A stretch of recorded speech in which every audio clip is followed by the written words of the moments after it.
আপনিও কি এখনো বাংলাদেশের নাগরিক? ডুয়াল সিটিজেনশিপ রয়েছে? না, না, কিন্তু আপনি আপনি বাংলাদেশের নাগরিকত্ব পরিত্যাগ করেছেন, আপনি এখন সুইডেনে থাকেন। পরিত্যাগ ঠিক বলা যাবে না, আমি এটাকে স্টে করেছি। স্টে করেছেন, কিন্তু নিশ্চয়ই যথেষ্ট মনের কষ্ট নিয়ে, দুঃখের সাথে। অবশ্যই। এটা আপনার মাতৃভূমি। অবশ্যই কষ্ট থেকে, কারণ যে দেশ আমাকে স্বীকারই করে না, আমি তাকে মা ডাকবো কী করে বলো? ফেরার প্রচেষ্টাও করেননি? ফিরবো কোথায়? আমার তো বসতি নেই, বাংলাদেশে তো আমার কিছু নেই। কিন্তু আপনি কত সালে ছেড়েছেন? আপনি আমি দেশ ছেড়েছি 85। 80-র দশকের গোড়ার দিকে, 85-এ। আমি এটা জানতে চাই, অনেক আলোচনা হয়েছে, রাজনীতির আলোচনা তো হতেই থাকবে, কিন্তু আপনাদের কাছ থেকে আপনাদের নিজের হিউম্যান স্টোরিটা আমি জানতে চাই। আপনি বলুন, আপনারা যখন বাংলাদেশে ছিলেন, আপনি যখন অল্প বয়সে বাংলাদেশে ছিলেন, আপনার অন্য ধর্মাবলম্বী বা ইসলাম ধর্মাবলম্বী বন্ধু বান্ধব তো নিশ্চয়ই ছিল। তা তাদের সাথে ওঠা পড়া, তাদের সাথে বসা, কিন্তু তারাই আপনাদেরকে অন্য দৃষ্টিতে দেখছেন? মানে হঠাৎ করে সমাজ পরিবর্তন, আমি সেটাই জানতে চাই যে মানুষটার সাথে আপনি উঠে পড়ে এতদিন ধরে বড় হয়েছেন বা আপনার খুব ঘনিষ্ঠ বন্ধু, সে তো আপনাকে ঘৃণার চোখে দেখতে পারে না শুধুমাত্র আপনার ধর্মের জন্য। তাহলে কি করে সম্ভব? বলবো, হ্যাঁ হ্যাঁ। আসলে এই যে পরিবর্তনটা, এটা কিন্তু আজকে হয়নি, এটা স্লোলি হয়েছে, একদিনে হয়নি। আমাদের সময়কার বাংলাদেশ কিছুটা হলো একটা মানবিক ছিল। আমি গ্রামে ছিলাম, আমার পাড়া প্রতিবেশী সবই বিভিন্ন ধর্মের ছিল, হিন্দু মুসলিম একসাথে বড় হয়েছি, খেয়েছি, পড়েছি, কিন্তু বুলিং জিনিসটা সবসময় ছিল। যেমন স্কুলে যদি খেলতে যেতাম, আমার সহপাঠী ছিল মুসলিম বেশি, হ্যাঁ, তো যখনই আসতো নালিশ আসতো মার কাছে, আসলে মা আগেই বলতো, কান ধরে বলতো, তুই হিন্দুর মেয়ে, তোর ওদের সাথে লড়তে যাওয়ার কি দরকার? আমি ছোট থেকে শুনেছি কথাটা, তো আমাকে কেন হিন্দুর মেয়ে এই কথাটা শুনতে হচ্ছে?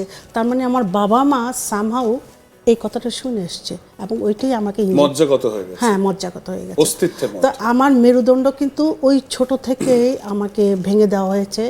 আমি কখনো হিন্দু মেয়ে বলে, হিন্দু ছেলে বলে আমার কথাটা ইকুয়ালি আমি বলতে পারছি না। তাহলে আপনি বাংলাদেশি নাগরিক, এই আইডেন্টিটিটা বড় ছিল, আপনি হিন্দু সেই আইডেন্টিটি বেশি বড় হয়ে গেছে, মানে আপনি সংখ্যা লঘু সম্প্রদায়ের সদস্য?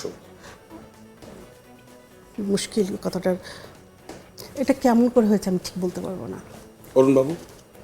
এটাই ধর্মটাই এখানে ফ্যাক্টর হয়েছে, ধর্মীয় পরিচয়টাই ফ্যাক্টর হয়েছে, যার ফলে আমরা ডিসক্রিমিনেটেড হয়েছি। মানে বাংলাদেশে একজন হিন্দু, সে কি লেস বাংলাদেশি? তাকে বাংলাদেশি নাগরিক হিসাবে তাকে কি, মানে সমাজের মধ্যে যে স্বীকৃতিটা, সেখানে কি তাকে, মানে সেও ফিল করে, অন্যরাও ফিল করে, এরকম কি কিছু হয় যে আপনি এই দেশের নাগরিক বটে, কিন্তু আপনি সেকেন্ড ক্লাস?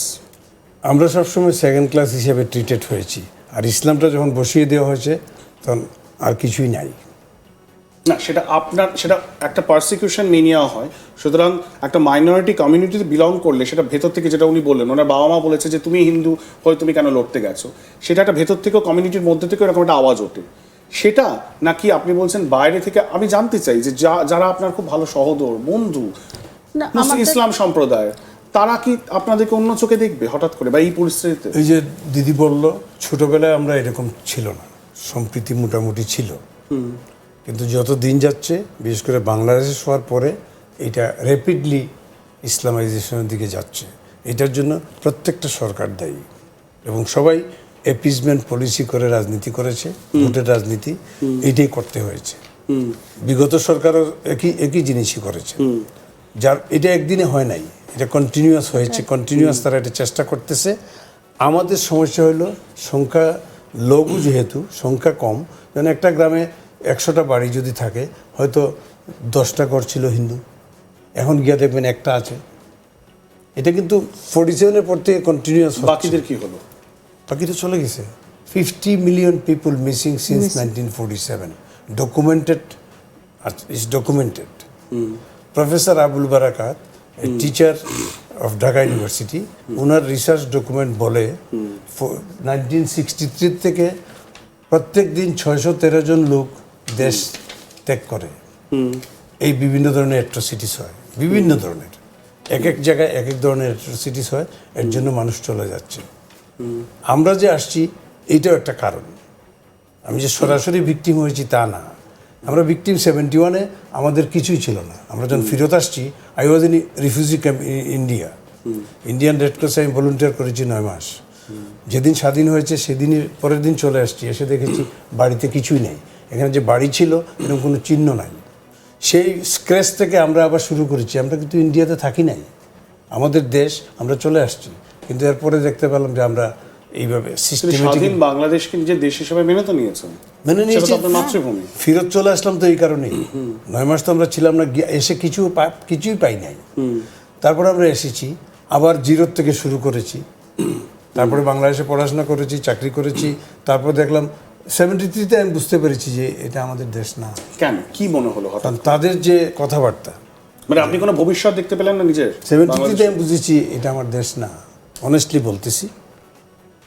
কারণ তাদের যে কথাবার্তা, পলিটিক্যাল লিডারদের কথাবার্তা এরকমই ছিল।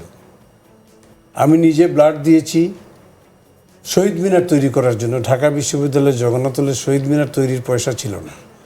49 জন লোককে, টিচার এবং স্টাফ সহ, স্টুডেন্ট সহ 49 জনকে মেরেছে পাকিস্তান আর্মি 25শে মার্চের রাত্রে। একজন রিনাউন্ড প্রফেসর ডক্টর জিসি দেবকেও কিল করা হয়েছে ওখানে।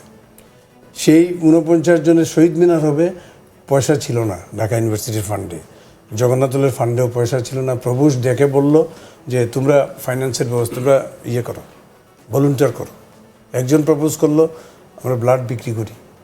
আমরা হসপিটালে গিয়ে ব্লাড দিলাম, 450 করে ব্লাড, 50 টাকা করে কালেকশন হলো, মোটামুটি একটা ফান্ড হলো, আর বাকিটা হল থেকে দেওয়া হলো।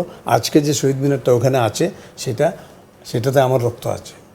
লিটারালি, মানে আপনি কোয়াইট লিটারালি নিজের রক্ত দিয়েছেন দেশের জন্য। তো এই যে অবস্থা, আমি তো দেশকে অবশ্যই ভালোবাসি। এখনও যে বিদেশে থাকি, প্রত্যেক দিনই তো মনে হয় ছোটোবেলা যে স্কুলে যেতাম, বন্ধু বান্ধব ছিল, অনেকের সাথে বিভিন্ন সময় ঝগড়াঝাটি, তাদের সাথে আদান প্রদান হয়, তাদের সাথে কথাবার্তা হয়, অনেকের সাথে হয়। অনেক ভালো মানুষ আছে, অনেক ভালো বন্ধু আছে যারা এখনো সেকুলারই আছে। এটা সত্য, এটা কোনো সন্দেহ। তারা মুখ খুলতে পারেন না, কেউ মুখ খোলে না। একজন পলিটিক্যাল অ্যাক্টিভিস্ট যে বাম রাজনীতি করতো, সেও মুখ খুলে না। কারণ একটা ভয়ের বাতাবরণ। কারণ সে যদি মুখ খুলে এরকমই হবে, আমার সাথে যেটা হবে তার সাথেও সেটা হবে। তো এটা পরিস্থিতি খুব খারাপ, মানে দিন দিন আরও খারাপ হচ্ছে। আর এই সরকার এসে আরও খারাপ করে দিয়েছে। সেই সরকারের সাথে যারা আছে তারা এক্সট্রিমিস্ট, ইসলামিস্ট। তারা বিগত সরকারের পলিটিক্যাল কর্মী, লিডার, এদের সাথে সম্পর্ক। আমি এটা জানতে চাই দুজনের কাছেই। মোহাম্মদ ইউনূস বলছেন যে আক্রমণ, তারা অস্বীকার করছেন না যে কিছু আক্রমণ হয়েছে হিন্দু সমাজের ওপর, হিন্দু নাগরিকদের ওপর, কিন্তু তাদের বক্তব্য হচ্ছে যে আক্রমণগুলি, ঘটনাগুলি ঘটেছে সেইগুলি রাজনৈতিক হিংসার কারণে হয়েছে। কারণ সেই সব পরিবার তারা আওয়ামী লীগপন্থী ছিল বা আওয়ামী লীগের সদস্য ছিল, সেই জন্যই তাদের উপর আক্রমণ হয়েছে। এই নয় যে তারা হিন্দু বলে তাদের উপর আক্রমণ হয়েছে।